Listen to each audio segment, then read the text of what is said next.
Good morning student. जैसा कि आपको पता है कि हमारा जो सब्जेक्ट है वो क्या है बच्चों, हाइड्रोलिक एंड न्यूमेटिक्स है। क्या है?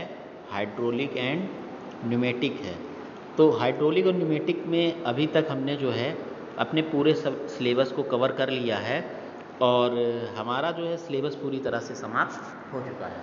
अब बच्चों हम क्या करेंगे, अब हमारा जो प्लानिंग होगा एग्ज़ाम से पहले तक की, हमें ये करना होगा कि हम ऑब्जेक्टिव क्वेश्चन आपको या फिलिंग द ब्लैंक्स ऐसे कराते रहेंगे जिससे आपका क्या हो, कंटिन्यू आपका रिवीजन होता रहे। तो बच्चों स्टार्ट करते हैं हम अपने पहले क्वेश्चनों के साथ कि बच्चों बात करें अगर जैसे कि हमारे पास कोई भी अगर वायवीय सिस्टम है तो उसमें मूल घटकों यानी जो उसके मूल घटक की संख्या कितनी होगी।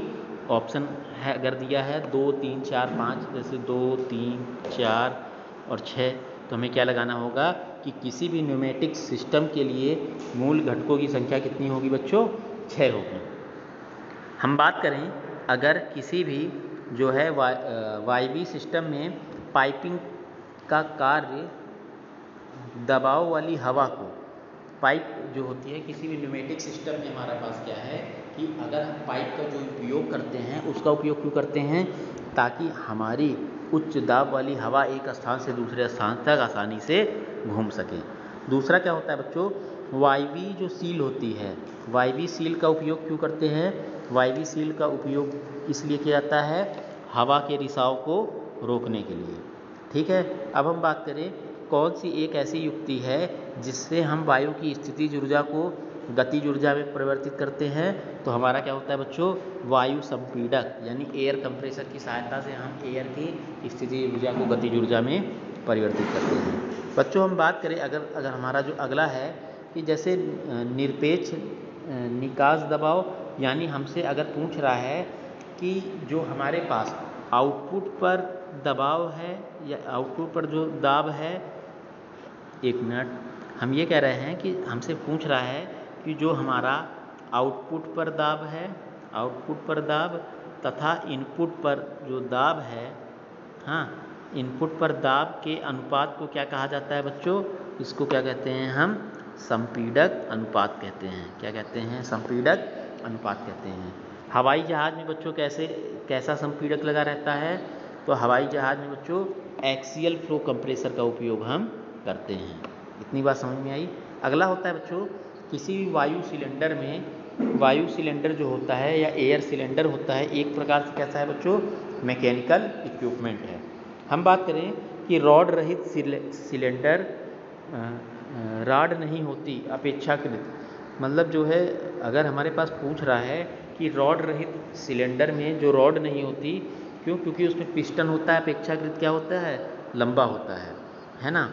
हम बात करें बच्चों अगर दो सिलेंडर आपस में एक साथ जोड़े जाते हैं तो इन्हें क्या कहा जाता है, इन्हें टेंडम सिलेंडर में दो सिलेंडर आपस में एक सीरीज में जुड़ते हैं। यानी अगर दो सिलेंडर आपस में सीरीज में श्रेणी में जुड़े हुए हैं तो ये एक सिलेंडर कैसा होगा, टेंडम सिलेंडर होगा।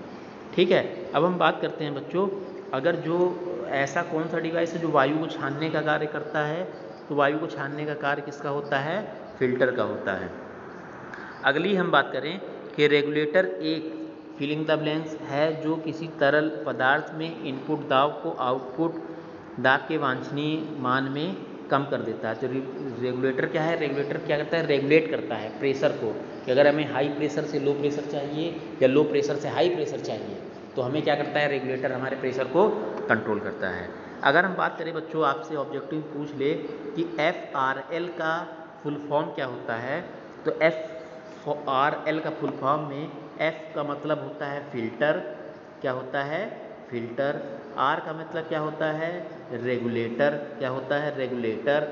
और L का मतलब क्या होता है बच्चों, लुब्रिकेटर, क्या होता है, लुब्रिकेटर। मतलब फिल्टर जो हवा को छानता है, रेगुलेटर जो हवा की दाब को क्या करता है, नियंत्रित करता है, और लुब्रिकेटर क्या होता है बच्चों कि हमारे जो भी सिस्टम में हमारे अंग काम कर रहे हैं उनको क्या करना है बच्चों, स्नेहन यानी लुब्रिकेशन प्रोवाइड कराना। तो इस प्रकार हमने कुछ जो है इम्पॉर्टेंट क्वेश्चन देखे। अब हम कुछ और इम्पॉर्टेंट क्वेश्चन देखते हैं। जैसे हम बात करें किसी भी हाइड्रोलिक सिस्टम में जो है, हाइड्रोलिक सिस्टम का उपयोग क्यों करते हैं बच्चों, पावर को ट्रांसफ़र करने के लिए, पावर को हस्तांतरित करने के लिए किसी भी हाइड्रोलिक सिस्टम का क्या किया जाता है, उपयोग किया जाता है। यानी हम ये कह सकते हैं कि हाइड्रोलिक सिस्टम हमारा कैसा होता है बच्चों, एक पावर ट्रांसमिट डिवाइस है। हम बात करते हैं एक्चुएटर्स की, ठीक है। तो एक्चुएटर का उपयोग द्रव्य शक्ति को किस में परिवर्तित करने के लिए किया जाता है, तो एक्चुएटर का उपयोग द्रव्य शक्ति को हम किसमें, यांत्रिक यानी मैकेनिकल शक्ति में परिवर्तित करने के लिए करते हैं। हम कह सकते हैं कि प्रेशर एनर्जी को क्या होता है बच्चों, प्रेशर एनर्जी को अगर मैकेनिकल पावर में, किसमें, मैकेनिकल पावर में परिवर्तित करने वाली जो है हाइड्रोलिक डिवाइस क्या कहलाती है, एक्चुएटर्स कहलाती है। इतनी बात आपको समझ में आ गई होगी। किसी भी बच्चों अगला है कि हमारे किसी भी द्रव्य में से बाहरी कण को हटाने के लिए हम किसका उपयोग करते हैं, फिल्टर का उपयोग करते हैं, ठीक है। अगर हमारे पास हाइड्रोलिक द्रव्य में दाब की आवश्यक स्तर को बनाए रखने के लिए किसका उपयोग किया जाता है, प्रेशर कंट्रोलर का उपयोग किया जाता है।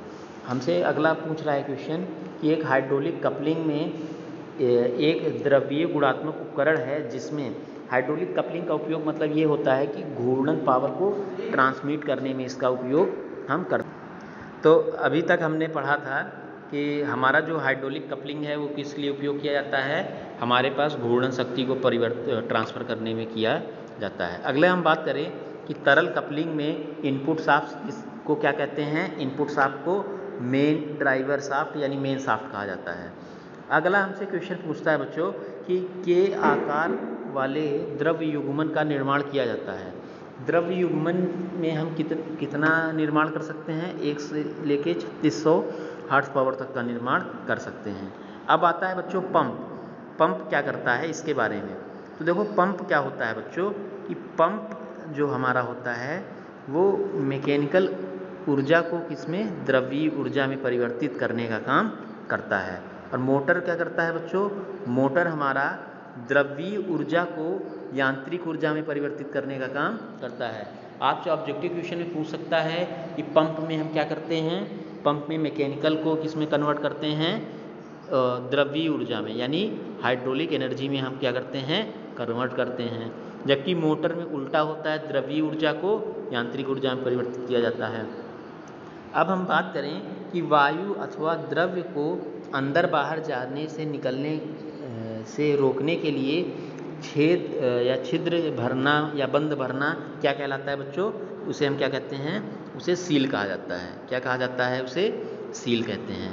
यानी अगर कोई द्रव्य हमारा या कोई हवा या वायु क्या है एक स्थान से दूसरे स्थान तक जा रही है, उसके लीकेज को रोकने के लिए जिस डिवाइस का उपयोग करते हैं उसे क्या कहते हैं, सील कहते हैं। तो बच्चों हम आशा करते हैं कि आज हमने आपको जो है टोटल 22 क्वेश्चन कराए हैं।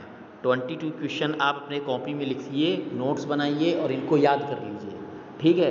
अब कल क्लास में हम आपको फिर इसी तरह 20-22 क्वेश्चन कराते रहेंगे कि लगभग हम आपको इसी तरह कम से कम 200 से 500 क्वेश्चन करवा देंगे जिससे आपके ऑब्जेक्टिव क्वेश्चन पेपर में सॉल्व हो जाएं। तो स्टूडेंट आज की क्लास के लिए धन्यवाद।